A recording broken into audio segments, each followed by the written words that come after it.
Okay, Bismillahirrahmanirrahim. Today's topic of discussion is hematology. तो हम hematology को start कर रहे थे. Okay, let's start. तो हम स्टार्ट करते हैं मेगैलोब्लास्टिक एनीमिया को. तो जो मेगैलोब्लास्टिक एनीमिया होता है, बल्कि मैक्रोसाइटिक एनीमिया, तो हमने एनीमिया को 3 कैटेगरी में डिवाइड किया था on the basis of MCV. अगर एमसीवी 80 से कम है माइक्रोसाइटिक, 80 to 100 है नॉर्मोसाइटिक, 100 से ऊपर है मैक्रोसाइटिक, ये आ जाएगा. तो जो मैक्रोसाइटिक होता है उसमें जो एमसीवी होता है 100 से ऊपर होता है. अब इसको 2 कैटेगरी में डिवाइड करते हैं, मेगैलोब्लास्टिक और नॉन मेगैलोब्लास्टिक. जो मेगैलोब्लास्टिक एनीमिया होता है वो क्यों होता है? इसमें जो डीएनए की सिंथेसिस होती है वो कम हो जाती है, डीएनए की सिंथेसिस नहीं हो पाती. जब डीएनए की सिंथेसिस कम हो जाएगी तो उसकी वजह से क्या होगा?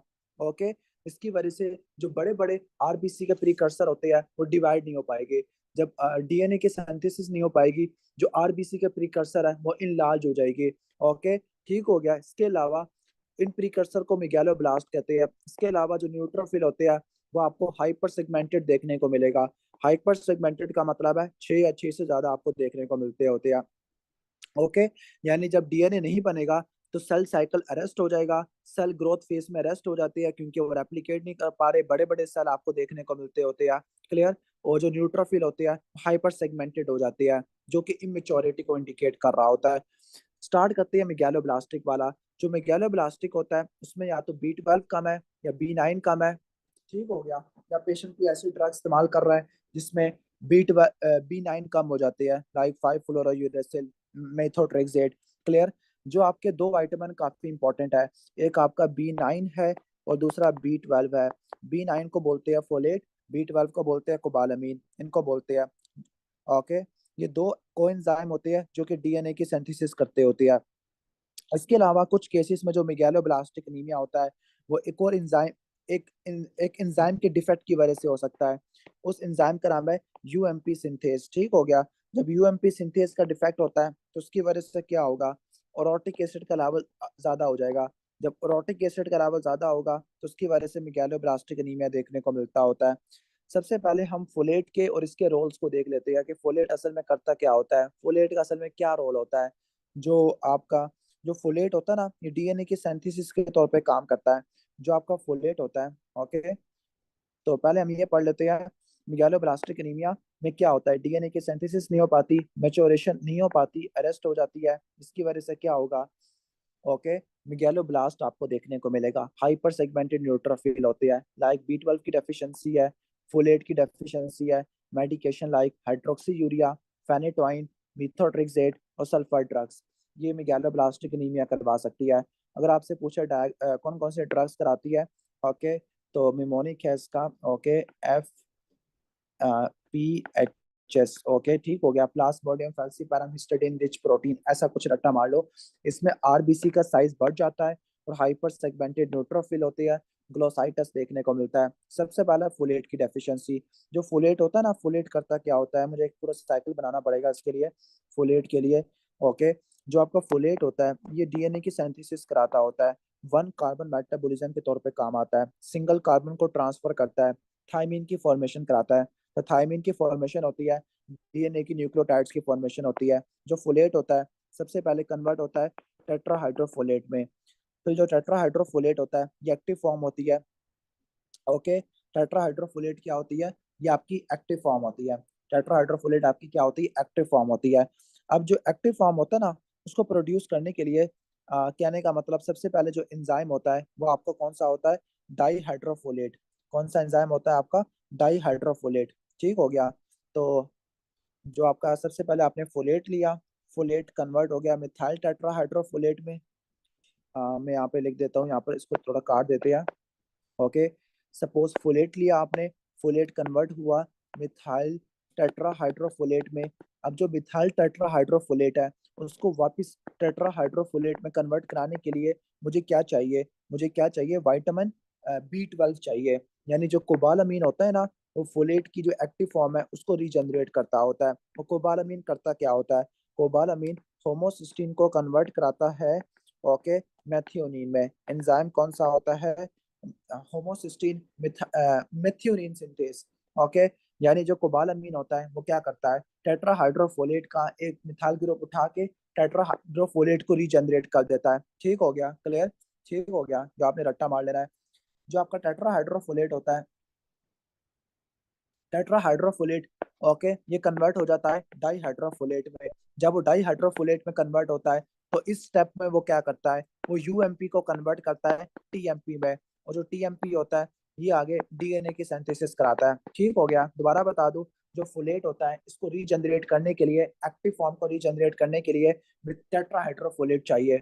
सबसे पहले मिथाइल टेट्राहाइड्रोफोलेट होता है, उसको टेट्राहाइड्रोफोलेट में कन्वर्ट करना है तो B12 चाहिए।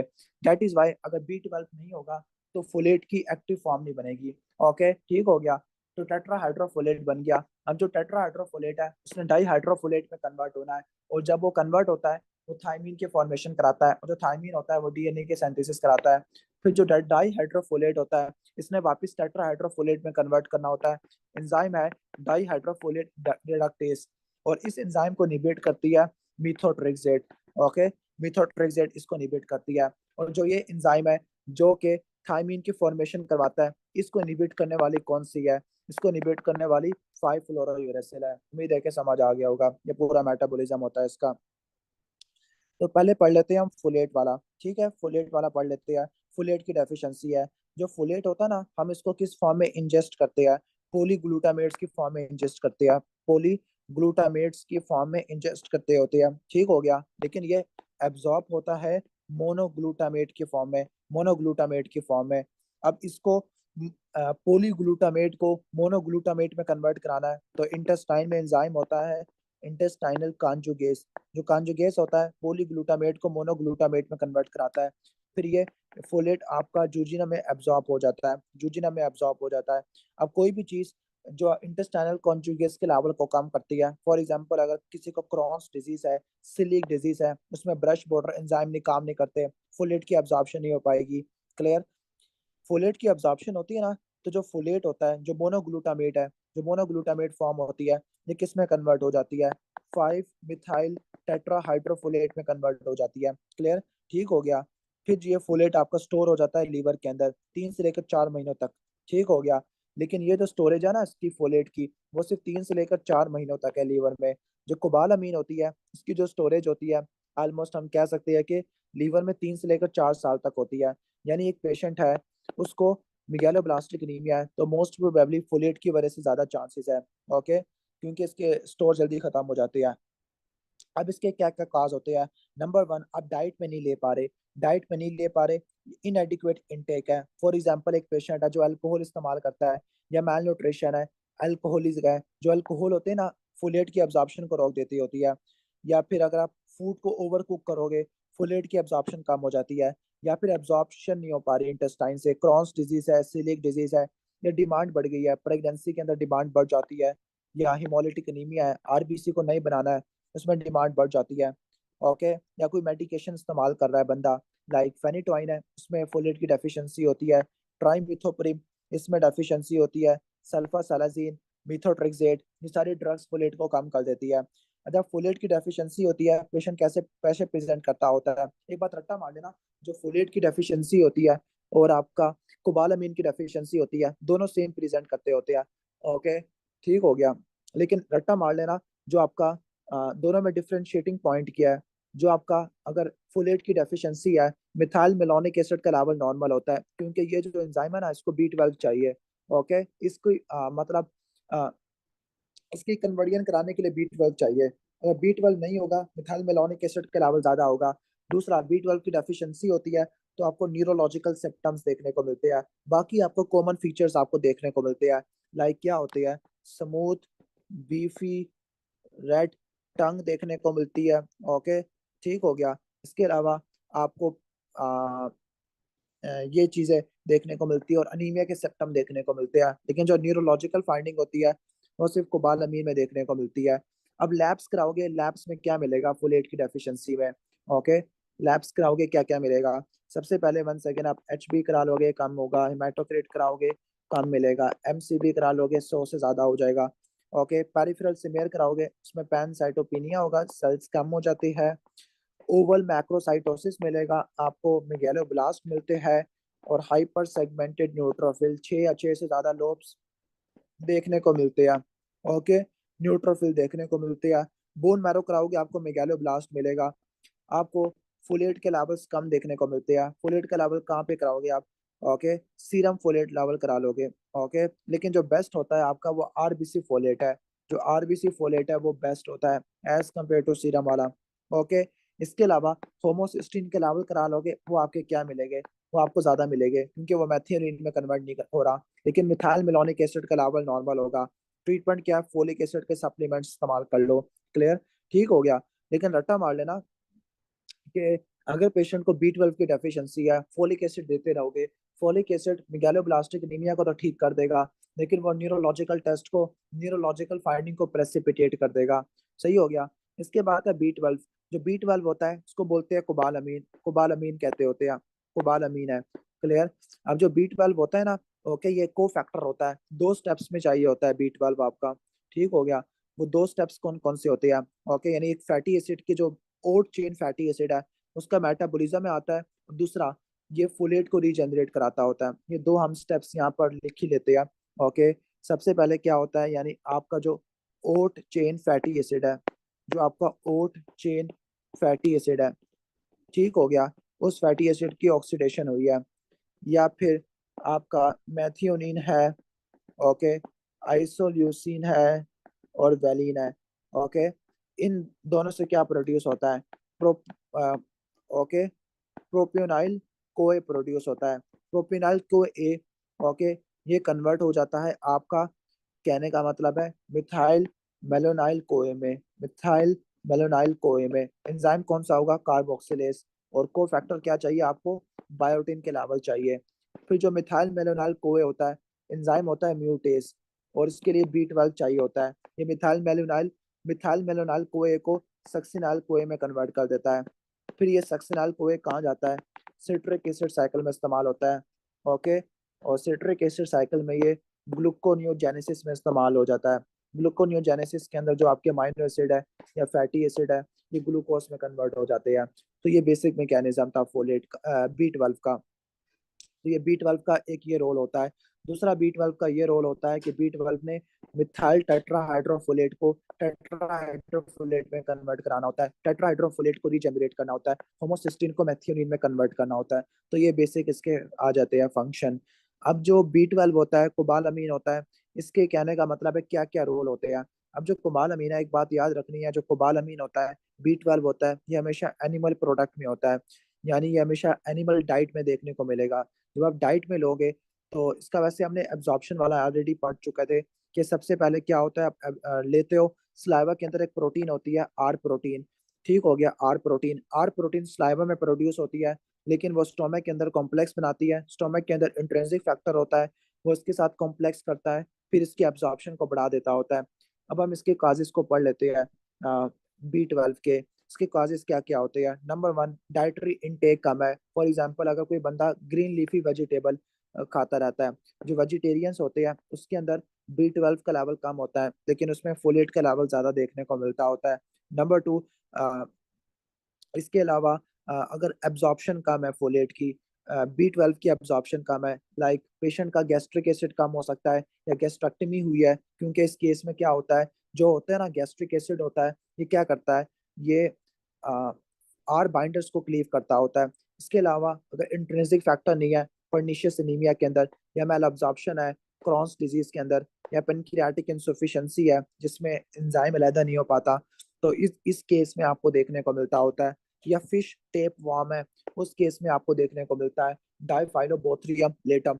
तो इनएडिक्वेट इनटेक है, या तो स्ट्रिक्ट वेजिटेरियन है, या फिर जो इन्फेंट्स होते हैं उनमें देखने को मिलता है, या एब्जॉर्प्शन नहीं हो पा रही, गैस्ट्रिक एसिड नहीं है, एक्लोरीडिया है, इंट्रिंसिक फैक्टर नहीं है, गैस्ट्रेक्टमी है, आलियल राइसेक्शन कर दिया है, आइलियम को काट दिया है, क्रॉन्स डिजीज है, सिलिक डिजीज है, डाइफेलोबोथ्रियम लेटम है, पर्नीशियस एनीमिया है, ये आपको देखने को मिलता है।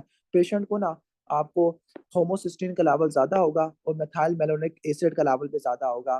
ठीक हो गया। और पेशेंट को न्यूरोलॉजिकल सिम्टम मिलते हैं, लाइक डिमेंशिया होता है, sub acute combined degeneration of spinal cord होता है, कि इसमें जो माइलिन होती है ना, वो डैमेज हो जाती है। माइलिन आपके दो माइलिन की जो फॉर्मेशन होती है ना, ओके, वो भी मिथाइल मेलोनिक एसिड से होती है, ठीक हो गया। लेकिन मिथाइल मेलोनिक एसिड आगे कन्वर्ट नहीं हो पा रहा, तो फैटी एसिड की सिंथेसिस नहीं हो पाएगी। जब ये नहीं हो पाएगा, माइलिन की सिंथेसिस नहीं हो पाएगी। अब दो ट्रैक्स की, तीन ट्रैक्स की माइलिनेशन नहीं हो पाती, स्पाइनोसेरिबुलर ट्रैक नहीं हो पाती, जिसकी वजह से क्या होगा, एटैक्सिया होगा। लैटरल कोर्टिकोस्पाइनल ट्रैक इसकी नहीं हो पाएगी, जिसकी वजह से क्या होगा, अपर मोटर न्यूरॉन लीजन होगी। डोर्सल कॉलम की नहीं हो पाएगी, जिसकी वजह से जो वाइब्रेशन है, पोजीशन है, टच, ये खराब हो जाता है, ठीक हो गया। तो ये आपको चीजें देखने को मिलती होती है। ओके, रट्टा मार लेना, इसमें आपने फोलिक सप्लीमेंट देनी होती है। और जो मतलब अगर किसी को B12 की डेफिशिएंसी है, फोलेट दे दिया, तो वो एनीमिया को तो ठीक कर देगा, लेकिन न्यूरोलॉजिकल सिम्टम को वर्स कर देगा, क्योंकि B12 और कम हो जाएगा। अब इसको डायग्नोस करने के लिए हम एक टेस्ट यूज करते हैं, शीलिंग टेस्ट। शीलिंग टेस्ट ये देखता है कि आपका जो काज है वो डाइटरी इंसफिशिएंसी है या मैल अब्जॉर्प्शन है। उसके अंदर आप ये देखते हो कि आप ना, कहने का मतलब है कि आप इंट्रिंसिक फैक्टर देखते हो। अगर इंट्रिंसिक फैक्टर देने से आपकी एब्जॉर्प्शन बढ़ जाती है, इसका मतलब है मैल एब्जॉर्प्शन था। इंट्रिंसिक फैक्टर देने से भी आपकी एब्जॉर्प्शन नहीं बढ़ पाती, इसका मतलब है डाइटरी इंसफिशिएंसी था। इसके अलावा कहते हैं कि अगर आप डाइट नहीं ले रहे तो उसको अनीमिया को डेवलप होने में काफी साल लगती है। 3 से लेकर 4 साल का स्टोर होता है, जबकि फोलेट का 3 से लेकर 4 मंथ्स का होता है। यानी जो मेगालोब्लास्टिक एनीमिया होता है फोलेट की वजह से, वो जल्दी डेवलप हो जाता होता है। क्लियर? ठीक है। अब इसमें क्या क्या लैब्स कराते होते हैं? ओके, इसमें आप HB कराओगे कम मिलेगा, हेमाटोक्रेट कराओगे कम मिलेगा, MCV कराओगे ज्यादा मिलेगा।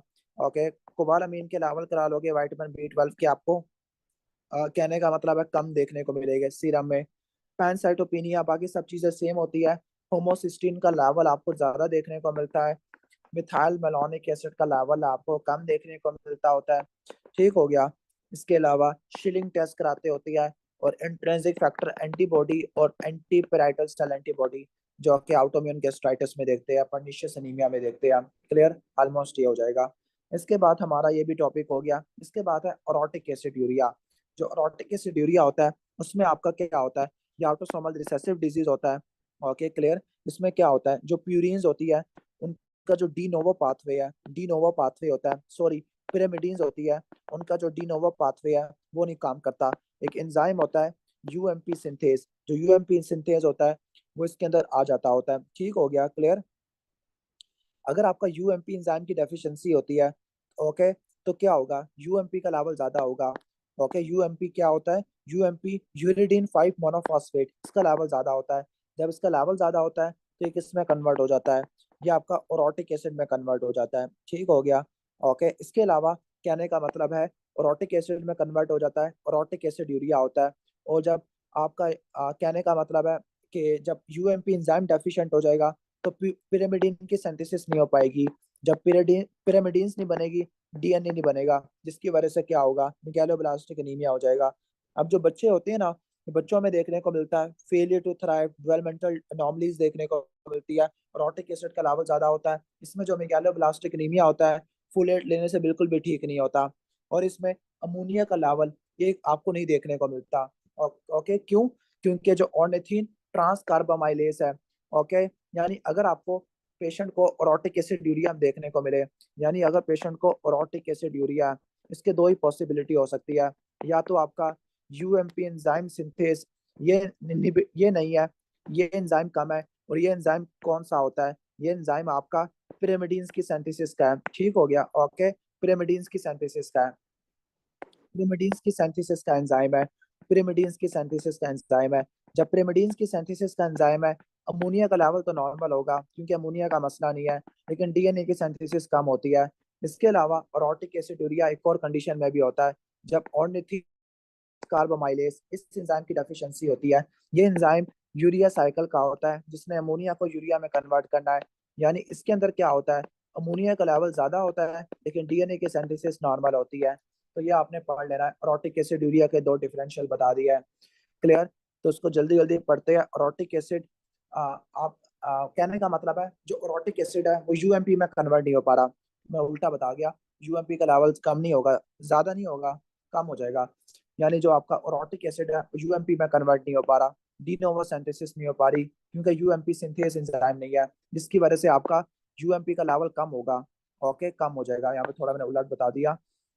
और ये ऑटोसोमल रिसेसिव होता है, बच्चों में फेलियर टू थ्राइव होता है, डेवलपमेंटल डिले होता है, मेगालोब्लास्टिक एनीमिया जो कि फोलियर से ठीक नहीं होता, अमोनिया का लेवल ज्यादा बढ़ा हुआ नहीं होता as compare to ornithine transcarbamylase deficiency, जिसमें अमोनिया का लेवल ज्यादा होता है। ऑरोटिक एसिड का लेवल यूरिन में होता है, इसमें यूरिडीन मोनोफॉस्फेट देने हैं या यूरिडीन ट्राई एसीटेट देने हैं, क्योंकि वो यूएमपी सिंथेस को बाईपास कर देते हैं। अब इसके बाद है नॉन मेगालोब्लास्टिक। नॉन मेगालोब्लास्टिक वाला जिसमें डीएनए की सिंथेसिस नॉर्मल होती है, अल्कोहल अब्यूज की वजह से होता है या लीवर डिजीज की वजह से होता है। मतलब आरबीसी बड़े बड़े हो गए लेकिन हाइपर सेगमेंटेड न्यूट्रोफिल नहीं देखने को मिलेगा। ठीक हो गया। अब इसमें जो आते हैं ना cause, liver disease, hyperthyroidism, Diamond Blackfan anaemia और माइलोडिस्प्लेजिया, इनकी वजह से होता है। डायमंड ब्लैक फैन फीवर ये एक रेयर डिजीज होती है, इसको बोलते हैं कॉन्जेनाइटल इरिथ्रॉइड एप्लेजिया। एप्लेजिया का मतलब है सेल नहीं बन रहा, खासतौर पर आरबीसी नहीं बन रहे। ओके। अगर आरबीसी नहीं बन रहे तो उसको बोलते हैं प्योर रेड सेल एप्लेजिया। जबकि फैनकोनी सिंड्रोम में आपके तीनों सेल्स नहीं बनते, पैनसाइटोपिनिया होता है। अब जो आपका डायमंड ब्लैक फैन फीवर है, इसमें जो रिथ्रॉइड प्रोजेनिटर सेल है वो मर जाते हैं, जिसकी वजह से क्या होता है, नॉन मेगालोब्लास्टिक मैक्रोसिटिक एनीमिया होता है। एचबीएफ फीटल हीमोग्लोबिन का लेवल ज्यादा हो जाता है कंपनसेशन में। इसके अलावा क्रेनियोफेशियल एब्नॉर्मेलिटीज और upper limb malformation like ट्राइफिलेंजियल thumb देखने को मिलता है। नॉर्मली थम्स में आपके दो फेलिंग्स होते हैं, लेकिन ट्राइफिलेंजियल थंब मिलता है वो डायमंड ब्लैक फैन फीवर में होता है। शॉर्ट स्ट्रक्चर होता है, क्रेनियोफेशियल एब्नॉर्मेलिटीज होती है, पहले ही साल में एनीमिया प्रेजेंट कर जाता है क्योंकि आरबीसी के प्रोजेनिटर काम नहीं कर रहे। क्लियर। तो ये था हमारा मेगालोब्लास्टिक एनीमिया।